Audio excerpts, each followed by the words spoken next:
with autism started 2 years ago when I realized that my son was autistic, and when he got the diagnosis, it wasn't really easy to know the next step after diagnosis. What next? No, and I went to a child development center and I was given a few options to see an occupational therapist, to see an early intervention doctor. But after that, then what? See, those are the challenges that are there. Not many people know so much about autism. Most of the African countries look at it as a curse, no? And from there, I had to go and seek treatment outside the country because even the specialists that we have in the country are overwhelmed. The numbers are so huge and the awareness is increasing about autism.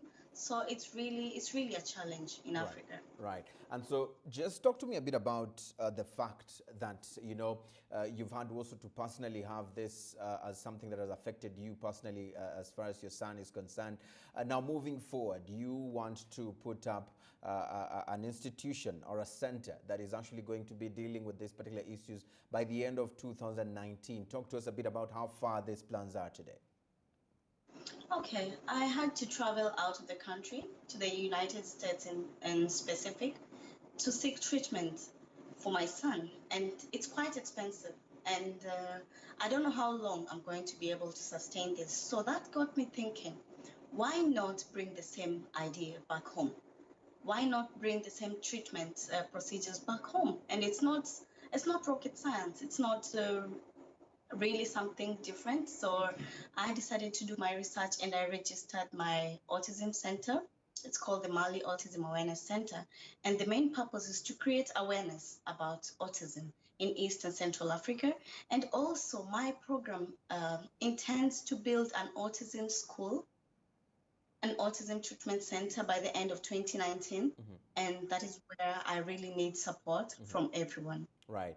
And so before we just get deeper into that kind of support that probably you need and many others who could be watching us right now need, tell us or take us through a day in, dealing with this particular kind of a challenge in your house with your son. How is it like as far as expenses are concerned, as far as dealing with it, budget-wise? What can you share with us about this? It's a good question. And it's really personal, and I know so many people associate with this, those dealing with autism. And we wake up in the morning, he doesn't sleep well, no. So we wake up in the morning and you have to calm him down. So you have to look for supplements to calm him down. You have to look at the diet that you're giving him, because autism kids, mostly they don't take gluten, they don't take dairy products, they don't take sugar. So that is already a challenge, considering that you have other kids.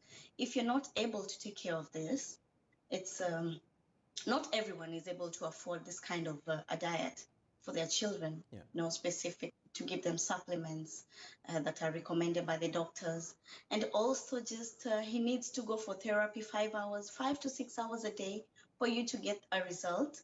And that costs around $30 per hour. I see. So you can imagine how much you spend in a month. That is 5-6 hours a day. And that is probably 6 days in a week. So you look at the diet, you look at the treatment. He needs to go for occupational therapy so that he can be able to handle, to be able to write like any other kid, to be able to use the toilet like any other kid. So it's quite expensive. Right. And we really don't have we have a little experience back home, but it's limited. We have very few numbers of people who know how to deal with such kids. No. And so we need to get more training. We need to get more awareness out there so that our kids can get the same treatment that other kids all over the world are getting. Right. Pauline, we've Yeah. also had that we've seen some cases where some families in some of the African countries locking up their children and not wanting them to be exposed to the rest of the community members, especially children who are suffering from autism. From where you sit, moving forward, policymakers, you know, those who are in government institutions, private sector institutions that are dealing with health matters, what sort of recommendations would you be making moving forward as far as dealing with these issues are concerned? I think I would lobby the government to just support the groups that are the special needs departments in schools, you know, in just go back to the rural areas and create that awareness and tell people that a special needs child is not a curse. No.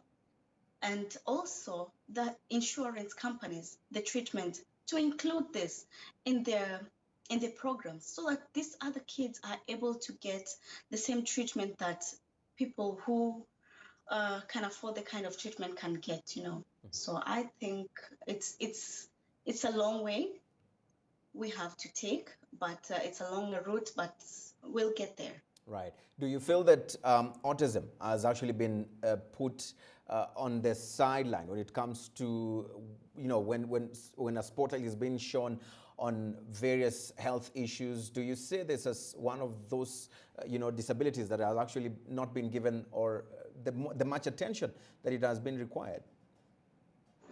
Autism has not been given any attention. That is what I can say.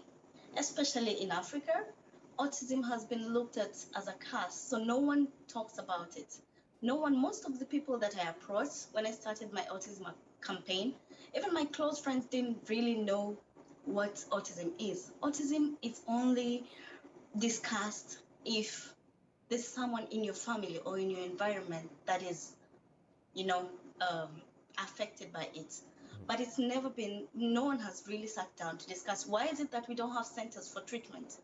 Why is it that we don't have programs to create awareness? This is something that has been there for many years, you know. So I think it's something that has been sidelined. Other disabilities, people talk about them, but autism, there's no discussion about it. Right. There's really a serious need back home, yes. Right. And so moving forward, there's a plan to set up this autism center. What sort of budgets are we looking at? What sort of support are you seeking in this line? Well, we need land, you know. We need financial support. We need goodwill, you know, just for people to volunteer to come in and train, you know, and because most of these professionals are not in Africa. So it's quite a huge budget. We can discuss it later, at a later date. Those who are interested can reach us, and we can be able to give them the details because we already have the plans on ground. So yeah, it's something that can be done.